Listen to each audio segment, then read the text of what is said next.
너는 남자라서 엄마 머리 100% 물려받았다. 그러니까 어차피 공부는 글렀어. 헛돈 쓰지 말고 일찌감치 장사해서 먹고 살 궁리나 해. 식탁 위로 수저가 내려앉는 소리보다 남편의 건조한 목소리가 더 날카롭게 공기를 갈랐습니다. 술 기운이 살짝 오른 남편의 얼굴에는 일말의 미안함도 없었습니다. 오히려 그것이 대단한 통찰이라도 되는 냉소적인 확신에 차 있었죠. 초등학교 4학년, 이제 막 세상에 호기심을 뻗어나가는 11살 아들을 앞에 두고 아버지는 그렇게 아들의 미래에 실패라는 낙인을 찍었습니다. 사연을 보내주신 아내분은 그 순간 숨이 턱 막히는 것 같았다고 합니다.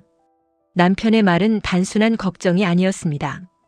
그것은 아내에 대한 뿌리 깊은 무시였고 그 무시를 아들에게 투영하여 자신의 열등감을 해소하려는 비겁한 폭력이었으니까요. 남편은 항상 현실이라는 가면을 쓰고 아내의 가슴을 후벼 팠습니다.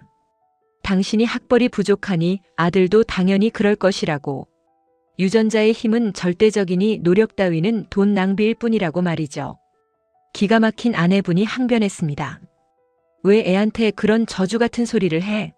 너는 가능성이 있는 사람이다. 해보면 된다는 희망적인 말을 해주는 게 부모 아니야? 하지만 남편은 코웃음을 쳤습니다. 돌아온 대답은 더욱 비참했습니다. 내 수입도 적은데 머리 나쁜 애 사교육비로 돈 날리는 거 아깝다. 그 돈 모아서 내 노후 대비하고 나중에 애가게나 하나 차려주는 게 훨씬 이득이다. 아깝다는 말. 남편에게 아들은 투자의 대상이었고 수익률이 떨어질 것이 뻔한 불량 상품에 불과했던 겁니다.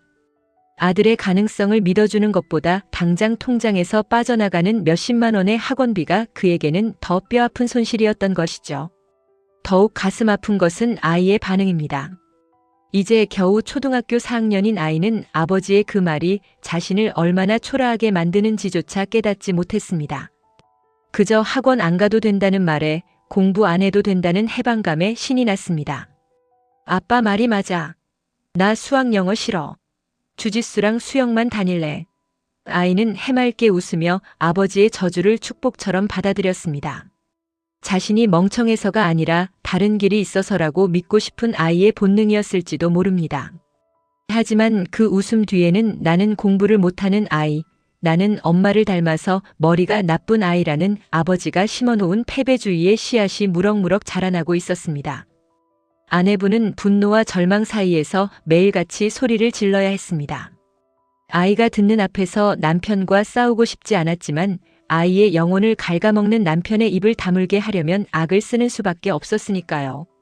하지만 남편은 요지부동입니다. 오히려 현실을 직시하라며 아내를 비웃습니다.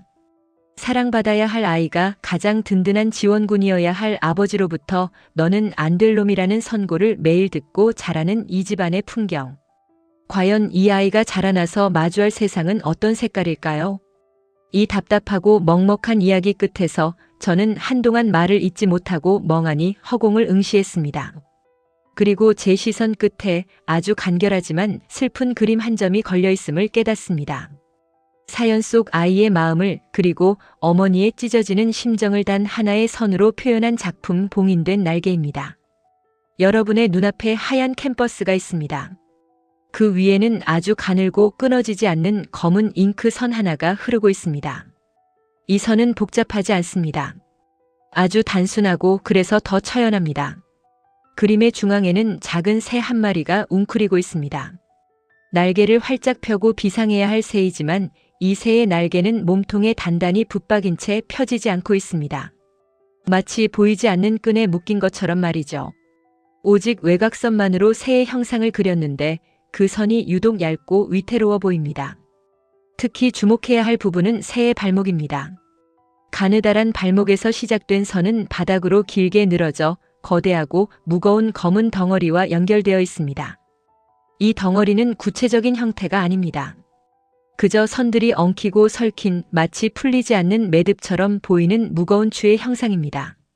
새는 고개를 들어 하늘을 바라보고 있지만 발목을 잡고 있는 이 거대한 덩어리 때문에 결코 날아오를 수 없습니다.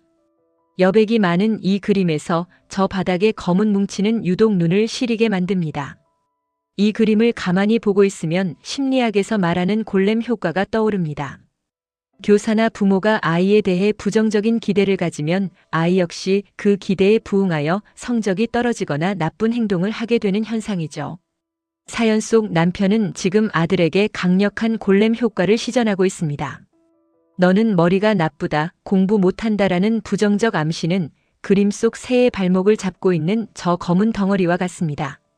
아이는 아직 날개를 펴보지도 못했는데 아버지가 달아놓은 무거운 추 때문에 나는 날 수 없어라고 스스로 믿어버리게 된 것입니다.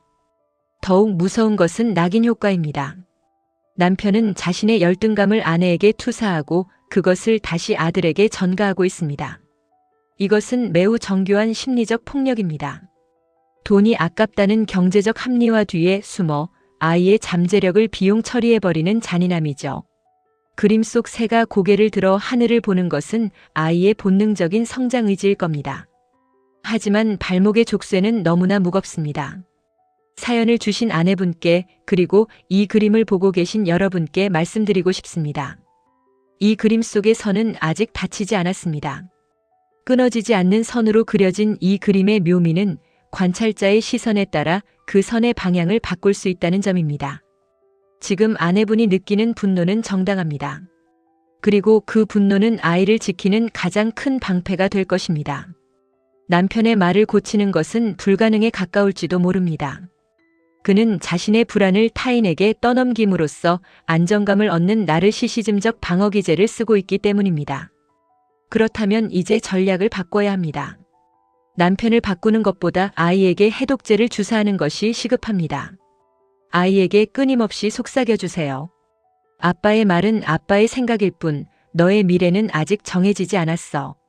남편이 안 될 이유를 100가지 말할 때 어머니는 될 수 있는 이유 단 한 가지를 아이의 심장에 심어주어야 합니다. 그림 속 새의 발목에 묶인 저 검은 선을 끊어낼 수 있는 유일한 칼날은 바로 어머니가 보여주는 믿음이라는 가위입니다. 오늘 밤 이 그림을 보며 생각해 보셨으면 합니다. 우리는 혹시 나도 모르는 사이에 내 소중한 사람의 발목에 무거운 돌덩이를 매달고 있지는 않았나요? 혹은 타인이 매달아 놓은 돌덩이 때문에 내 날개를 접고 있지는 않나요? 이 그림의 제목을 다시 한번 봅니다. 봉인된 날개. 봉인은 영원한 소멸이 아닙니다. 언젠가 풀릴 날을 기다리며 잠시 닫혀 있을 뿐입니다. 사연 속 아이의 날개가 어머니의 사랑으로 인해 저 무거운 족쇄를 끊고 기어이 창공으로 비상하기를 간절히 바랍니다. 당신의 아이는 그 누구의 과거도 아닌 오직 자신만의 미래를 살아야 할 존재이기 때문입니다. 심야의 심리 도슨트, 오늘은 여기서 문을 닫겠습니다. 당신의 가능성이 편안히 잠들 수 있는 밤이 되길 바랍니다.